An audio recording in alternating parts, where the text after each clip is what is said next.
네, 요거는 다른 사례인데 제가 김해 진영에 교육을 갔단 말이죠. 근데 교육 대상자가 이번에는 중장년층이었어요.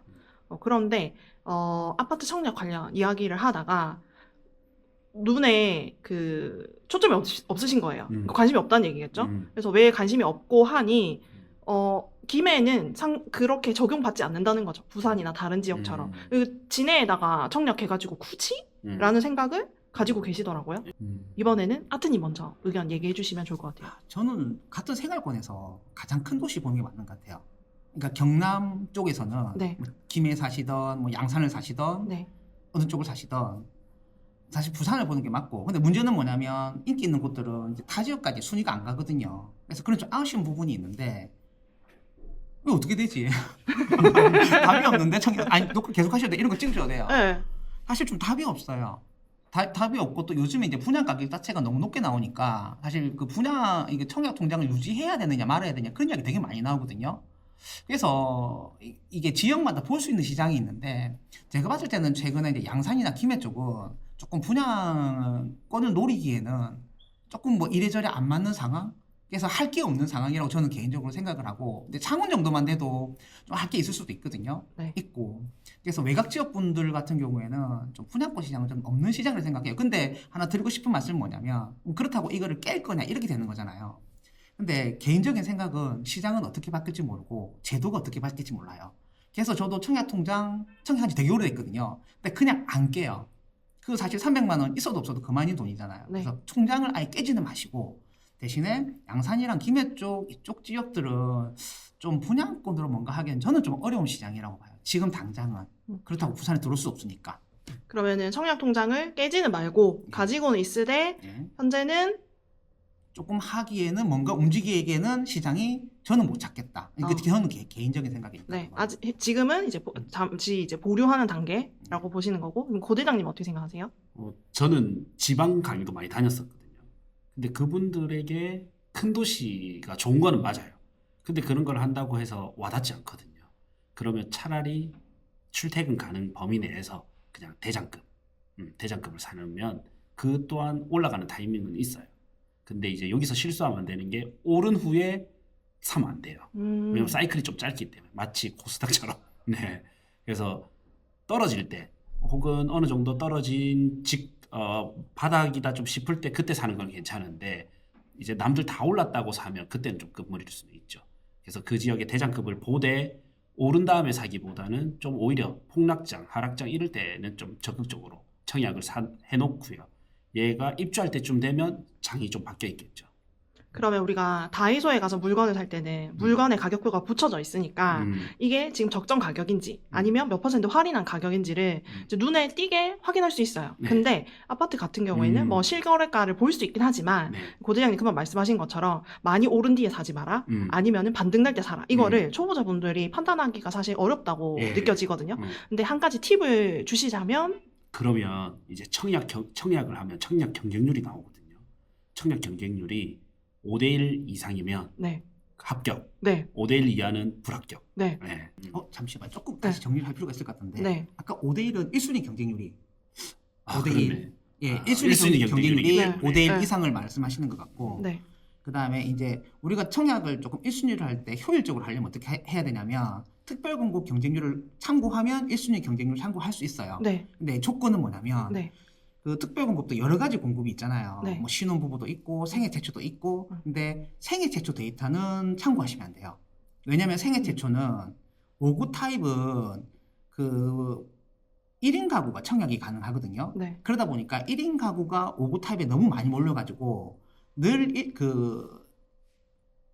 생애 최초 같은 경우에는 5구 타입이 경쟁률이 가장 높아요. 오. 근데 실제로 우리가 1순위를 놓고 보면 5구 타입이 가장 높지는 않거든요. 네. 그래서 유의할 건 뭐냐면 생애 최초 같은 경우에는 빼시고 가능하시면은 신혼부부 특공 가지고, 왜냐면은 우리가 노부부나 다자녀 같은 경우에는 사례가 작아서 데이터가 조금 어긋나는 경우가 있어요. 네. 어긋나는 경우가 있으니까 가장 참고하기 좋은 건 뭐냐면 신혼부부 특공 그 결과가 어떻게 했느냐에 따라서 1순위를 보시면 되고, 근데 사실 신혼부부 특공 결과 보기 전에도 저희가 힌트가 또 한 번 있습니다. 어떤 거죠? 왜냐면 기간 특공 결과를 보시면 돼요. 오. 기간 특공은 모집 공고가 뜨기 전에 나오거든요.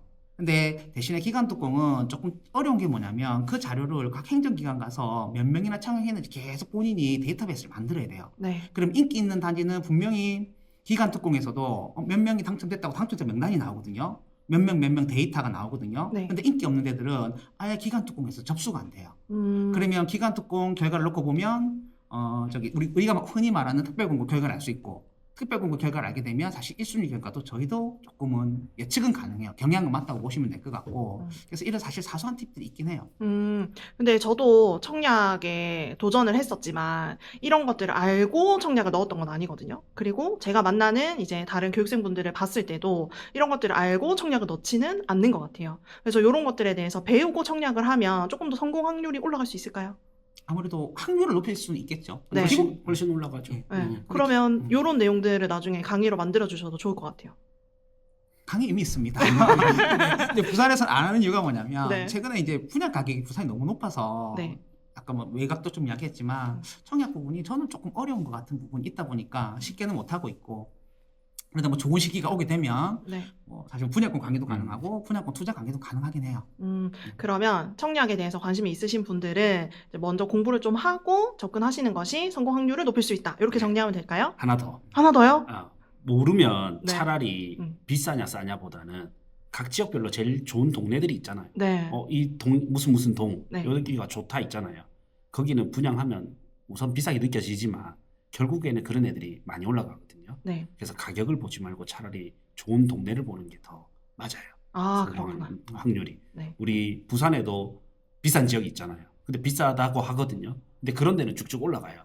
근데 안 좋은 동네에 싸거나 안 좋은 동네인데도 비싸거나 이런 거는 별로 안 올라가요. 그래서 가격보다는 동네를 먼저 보는 게 더 유리합니다. 그러면 추가로 질문을 드리자면 청약에 당첨이 돼도 잔금을 치를 여력이 없다. 왜냐하면 공사비도 너무 올랐고 지금 이제 아파트의 가격이 너무 오르다 보니까 그래서 청약통장을 이거 무쓸모다 이렇게 생각하는 젊은 층들도 있는 것 같아요. 여기에 대해서 혹시 의견을 하나 주신다면? 해주시는 게 맞을 것 같아요. 아까 저는 다 대답했기 때문에 그래도 저는 포기하지 말자 그랬잖아요. 그래도 좋은 데는 해봐야죠. 그쵸. 네, 좋은 데를 해봐야죠. 그때가 또 내 집 마련 기회가 될 거니까. 이게 왜냐면 프리미엄을 받고 판다 이런 것들도 있거든요. 근데 이건 좀 잘 팔아야 돼요. 세금이 좀 많을 수도 있기 때문에. 분양권에 피가 붙었을 때 이제 프리미엄을 받고 판다. 요 전략을 말씀해 주신 것 같습니다. 그리고 웬만하면 잔금을 준비해서 가는 게 좋긴 좋아요. 근데 그게 없으니까 문제지. 네. 근데 그것도 이런 게 있어요. 만약에 5억짜리 분양이었는데 내가 이제 입주할 때쯤 되니까 얘가 6억이 됐단 말이에요. 그러면 6억을 기준으로 해서 대출이 나와요. 아, 그렇죠. 예, 그래서 내 투자 금액이 더 줄어드는 경우가 네. 이런 장에서는 더러 많이 있습니다. 부동산 상승기로 예상되는 지점에서는 조금 더 적극적으로 가볼 수 있겠다. 네, 근데 이게 공사 기간이 있기 때문에 네. 하락장 때 청약을 넣었던 분들이 네. 입주할 때 되면 상승장이 돼가지고 오히려 내 돈이 작게 들어갔고 네. 상승장일 때 청약 넣었던 분들이 이제 입주할 때 입주할 때 되면 떨어져가지고 그때 오히려 낭패를 보는 경우도 있고. 맞습니다. 그래서 하락장 때 청약은 어차피 신축 아파트잖아요. 네. 근데 또 좋은 동네잖아요. 그러면 성공할 확률이 굉장히 높죠. 그래서 뭐 그냥 옛날 이야기 조금 해드리면 우리 이제 그런 시절 올지는 모르겠는데 저희가 이제 기억하는 게 어느 시기냐면 이제 사직 롯데가 딱 되게 재밌게 입주한 장이었는데 분양 가격이 한 평당 3억 5천 정도 이렇게 분양을 했거든요. 그리고 이제 한 3년 정도 지나서 입주를 하게 됐는데 그 입주 시점에 그 분양 가격이 전세 가격이 돼버렸어요. 거의. 그럴 경우에는 이제 분들 입장에서는 전세 세입자만 받아서 바로 잔금 치는 경우가 있었거든요.